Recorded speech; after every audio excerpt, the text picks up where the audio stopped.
प्रिय छात्रों, आपका अपने YouTube channel educations revolution by Puneet Satyarthi में स्वागत है। आज हम आप लोगों के लिए जो टॉपिक लेकर के आए हैं वो हमारा हिंदी व्याकरण से संबंधित है, जो कि बहुत महत्वपूर्ण होने वाला है। आज हम हिंदी व्याकरण में पढ़ने वाले हैं भाषा, लिपि, उपभाषा, बोली, व्याकरण, साहित्य और हिंदी भाषा।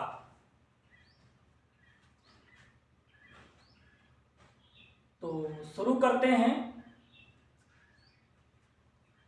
देखिए, भाषा किसे कहते हैं, लिपि क्या है, उपभाषा क्या होती है ना, बोली किसे कहते हैं, और व्याकरण, साहित्य, हिंदी भाषा, इन सब के बारे में आज हम लोग पढ़ने वाले हैं। और भाषा, जैसे कि भाषा जो है संस्कृत की भास धातु से बना है। भास धातु से बना है। भास का अर्थ है बोलना, अर्थात मन के भावों को अभिव्यक्त करना। जो भाषा है उस संस्कृत की धातु भास धातु से बना हुआ है, और भास का अर्थ होता है बोलना। बोलने का मतलब यह है कि अपने मन के भावों को अभिव्यक्त करना। जैसे कि एक दूसरी तरीके से अगर देखा जाए तो भाषा को इस तरीके से हम परिभाषित कर सकते हैं कि भाषा वह साधन है जिसके माध्यम से हम अपने विचारों, भाव विचारों को प्रकट करते हैं, है ना। भाषा वह साधन है जिसके माध्यम से हम अपने मन के भावों विचारों को प्रकट करते हैं। तो भाषा, जैसे कि भाषा के बारे में एक सुंदर कहानी है कि आखिर भाषा की उत्पत्ति कैसे हुई। ये जो ध्वनि चिन्ह है, भाषा है, इसका विकास कैसे हुआ। कुछ विद्वानों का मानना है कि जिस समय पृथ्वी की उत्पत्ति हुई तो सबसे पहले इस पृथ्वी पर जलीय जीव उत्पन्न हुए, जलीय जीव उत्पन्न हुए और बहुत सारी चीजों का विकास हुआ। मनुष्य भी उसमें से एक था। मनुष्य, ऐसा तो है नहीं कि मनुष्य समूह में रहता था, सबसे पहले समूह में नहीं रहता था। एक बार ऐसा हुआ कि एक मनुष्य ने दूसरे मनुष्य को देखा, यानी कि एक मानव ने दूसरे मानव को देखा। तो उस मानव ने सोचा कि ये तो हमारे जैसा है और हम भी अकेले हैं, वो भी अकेला है।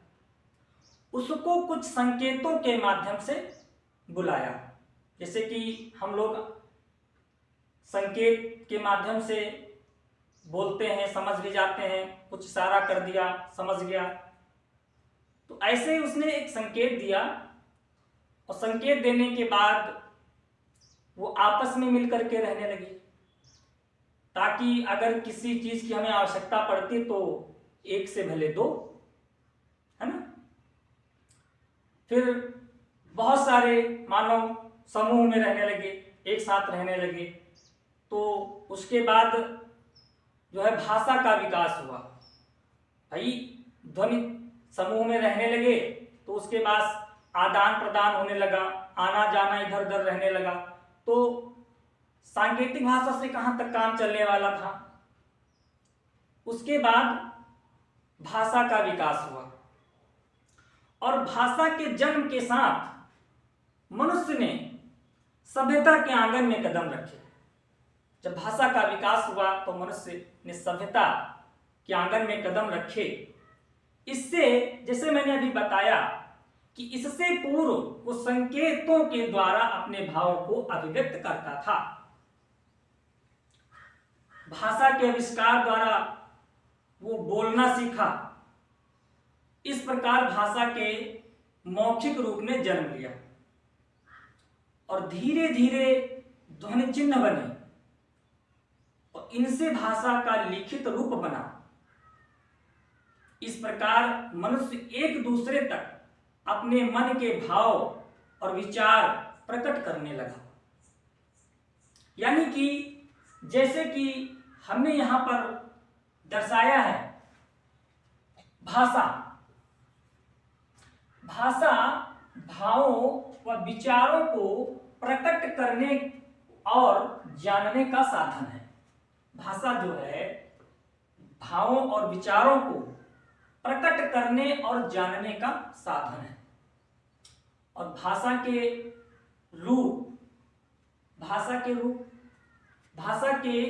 दो रूप हैं। वैसे कहीं कहीं पर 3 रूप भी मिलते हैं, सांकेतिक भाषा भी मिलती है, लेकिन यहां पर 2 रूप हैं। भाषा के कितने रूप हैं? 2 रूप। पहला तो हमारा हो गया मौखिक रूप और लिखित रूप। मौखिक रूप क्या है? मन के भाव और विचारों को जब बोलकर प्रकट करें तो मौखिक भाषा, और जब भाषा के लिखित रूप द्वारा विचारों को प्रकट करना वो लिखित रूप हो गया।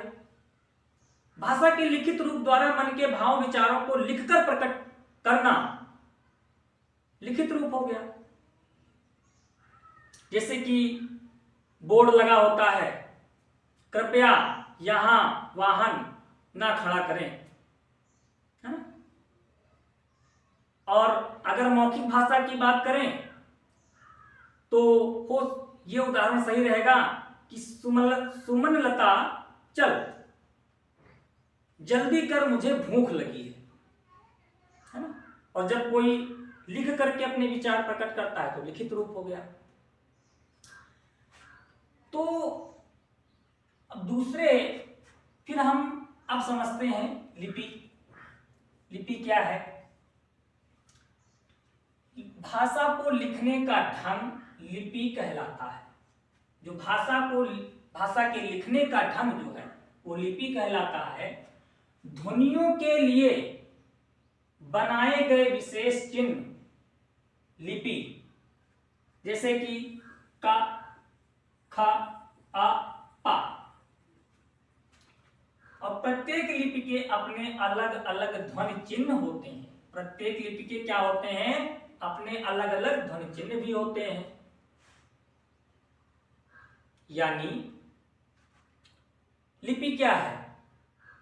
ध्वनियों के लिए बनाए गए विशेष चिन्ह लिपि, जैसे कि क, ख, आ, पा क्या है? लिपि चिन्ह है। प्रत्येक लिपि के अपने अपने ध्वनि चिन्ह होते हैं। जैसे कि अ, आ, क, ख, ये जो लिपि है देवनागरी लिपि है। और देवनागरी लिपि यानी अगर कहें कि हिंदी भाषा की लिपि का नाम तो देवनागरी लिपि, और अंग्रेजी भाषा की लिपि रोमन। जैसे रोमन लिपि A, B, C, D इस प्रकार से, जैसे कि A, B, C, D ये हमारी हो गई रोमन लिपि। क्योंकि इंग्लिश भाषा की लिपि है। और अगर हम इस तरह कुछ दर्शाएं, आ का पा, तो ये हो गई देवनागरी लिपि। क्या हो गई? देवनागरी लिपि।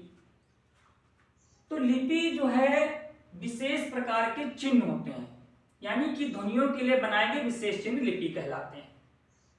और कोई भी भाषा दूसरी लिपि में भी लिखी जा सकती है और हर भाषा की अपनी लिपि होती है। जैसे कि अगर हम ये लिखें,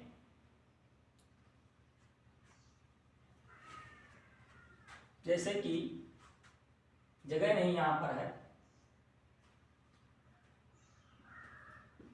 आज आप लोग, आज आप लोग, क्या लिखा है? आज आप लोग। तो ये क्या है? भाषा इसकी क्या है? भाषा इसकी है हिंदी, और लिपि कौन सी है? रोमन। यानी कि अगर इसकी हम इस सेंटेंस की बात करें तो ये भाषा कौन सी है? भाषा हिंदी है, लेकिन किस लिपि में लिखा गया है? अगर लिपि की बात करते हैं तो लिपि हमारी है रोमन लिपि। रोमन लिपि। आज आप लोग, ये हमारा भाषा हिंदी है और लिपि रोमन लिपि है। यानी कि हमने जो अभी बताया कि कोई भी भाषा दूसरी लिपि में भी लिखी जा सकती है, वही चीज हमने आपको प्रूफ करके दिखा दिया। और जैसे कि पंजाबी भाषा की जो लिपि है वो गुरुमुखी है ना। और अब हम आते हैं उपभाषा पे। उपभाषा क्या है इसके विषय में भी जानते हैं कि किसी भाषा के अंतर्गत आने वाले विस्तृत क्षेत्र की बोली जिसमें साहित्यिक रचनाएं होती हैं, है ना, तो उसे हम क्या कहते हैं? उपभाषा कहते हैं। उपभाषा क्या है? उपभाषा क्या है कि किसी भाषा के अंतर्गत आने वाले विस्तृत क्षेत्र की बोली जिसमें साहित्यिक रचनाएं होती हैं उसे हम उपभाषा कहते हैं। तो उपभाषा जो है उसके बारे में भी हमने जाना, ठीक है। अब देखिए, जो हमारी साहित्य रचनाएं होती है उसे मुख्य भाषा कहते हैं। अब आते हैं बोली। बोली क्या है? बोली का मतलब यह है भाषा का वह रूप जो किसी छोटे से क्षेत्र में केवल बोला जाता है, बोली कहलाता है ना। भाषा का वह रूप जो किसी छोटे से क्षेत्र में केवल बोला जाता है, बोली कहलाती है। ठीक। जैसे कि भाषा का क्षेत्र जो होता है विस्तृत है, लेकिन बोली का क्षेत्र क्या है? सीमित है। बोली जो है क्या कहते हैं? छोटे से क्षेत्र में बोली जाती है। भाषा का प्रयोग विस्तृत रूप में किया जाता है ना। यानी कि सरकारी कार्यालयों में विभिन्न स्थानों पर भाषा का प्रयोग किया जाता है। जैसे कि ये उपभाषा और बोलियां। पहला है कि पश्चिमी हिंदी। पश्चिमी हिंदी के अंतर्गत ब्रज, खड़ी बोली, बुंदेली, कन्नौजी इत्यादि बोलियां बोली जाती हैं।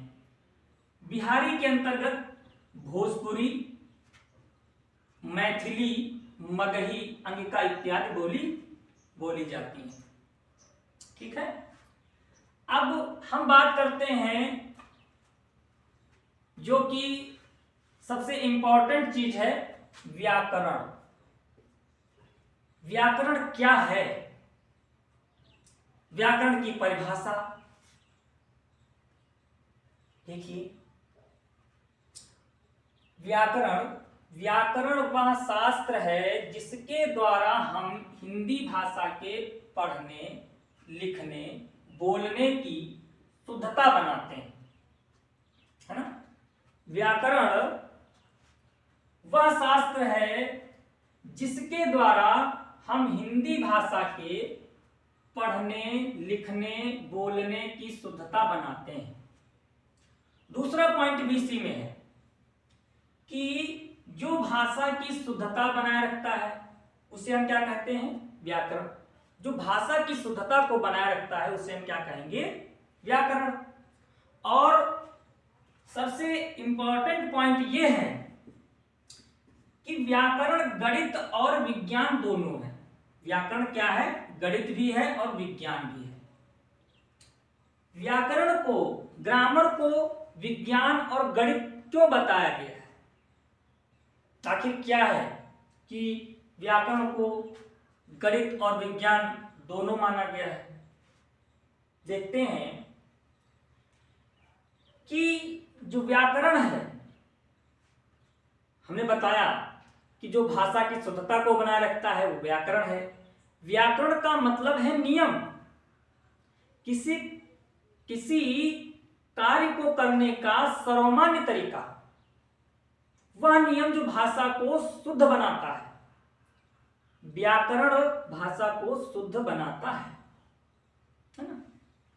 जैसे कि हमने यहां पर जो लास्ट पॉइंट बताया है कि व्याकरण गणित और विज्ञान दोनों है। व्याकरण गणित कैसे है, विज्ञान कैसे है? देखो, गणित जो होती है उसको रटना नहीं पड़ता है, समझना पड़ता है। क्या करना पड़ता है? समझना पड़ता है। और विज्ञान को क्या, विज्ञान क्या है? विज्ञान जो है क्रमबद्ध और व्यवस्थित है ना।